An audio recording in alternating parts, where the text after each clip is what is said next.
जरूर इस बार की कहानी थोड़ी ज्यादा गहरी और दिमागी उलझनों वाली है। यह कहानी है एक ऐसे गांव की जो नक्शे पर तो है, पर शायद वक्त की रफ्तार में कहीं पीछे छूट गया है। नीली रोशनी का गांव। शहर की भीड़-भाड़ से दूर पहाड़ियों के बीच एक छोटा सा गांव था, रुद्रपुर। आर्यन, जो एक फ्रीलांस राइटर था, अपनी अगली किताब के लिए किसी शांत जगह की तलाश में यहाँ पहुंचा। गांव दिखने में बेहद खूबसूरत था, लेकिन वहाँ एक अजीब नियम था। रात के 10 बजे के बाद कोई भी अपने घर की खिड़की नहीं खोलेगा। अजीब पाबंदी।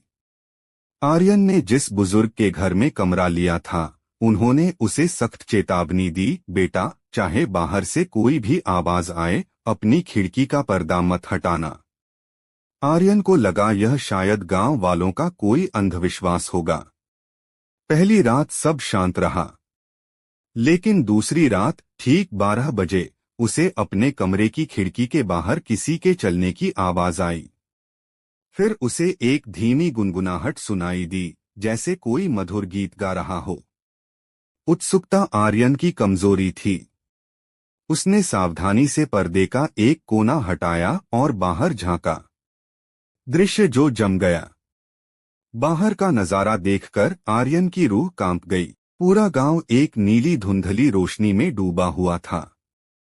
गली के बीचों बीच गांव के ही कुछ लोग गोल घेरा बनाकर नाच रहे थे, लेकिन उनके पैर जमीन से कुछ इंच ऊपर थे। सबसे अजीब बात यह थी कि उन सबके चेहरे बिल्कुल एक जैसे थे, जैसे वे एक ही इंसान के मुखौटे पहने हों। तभी नाचते हुए उन लोगों में से एक अचानक रुक गया और उसने सीधे आर्यन की खिड़की की तरफ देखा। उसकी आंखें नहीं थीं, बस दो खाली काले गड्ढे थे। समय का चक। आर्यन ने तुरंत पर्दा गिरा दिया और कोने में दुबक गया। सुबह जब वह उठा तो उसने देखा कि उसके कमरे की मेज पर एक पुरानी डायरी रखी थी।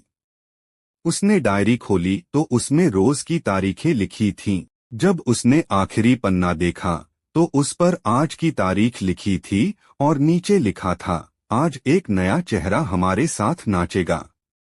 स्वागत है, आर्यन। आर्यन पसीने से तरबतर हो गया। वह तुरंत अपना बैग उठाकर गांव से भागने के लिए बस स्टैंड पहुंचा। वहां एक बस खड़ी थी। वह बिना सोचे समझे उसमें चढ़ गया। बस चलने लगी। आर्यन ने राहत की सांस ली। असली खौफ। तभी कंडक्टर उसके पास आया और टिकट मांगा। आर्यन ने जैसे ही ऊपर देखा, उसकी चीख निकल गई। कंडक्टर का चेहरा बिल्कुल वैसा ही था जैसा रात को उसने खिड़की से देखा था। आर्यन ने खिड़की से बाहर देखा। बस गांव से बाहर निकलने के बजाय वापस उसी नीली धुंध की तरफ जा रही थी। उसने गौर किया कि बस में बैठे सभी यात्री धीरे धीरे अपनी जगह से उठ रहे थे और उनके पैरों के नीचे की जमीन गायब हो रही थी। कंडक्टर ने आर्यन के कान के पास झुककर बहुत धीमी आवाज में कहा, लिखना बंद करो आर्यन, अब नाचने का वक्त है। कहानी का अंत। अगले दिन अखबार में एक छोटी सी खबर छपी, पहाड़ियों में एक खाली कार और एक लावारिस बैग मिला है, जिसमें एक अधूरी कहानी की डायरी मिली। लेखक का कहीं पता नहीं है। जय जगन्नाथ। जय जगन्नाथ। जय श्रीनाथ जी।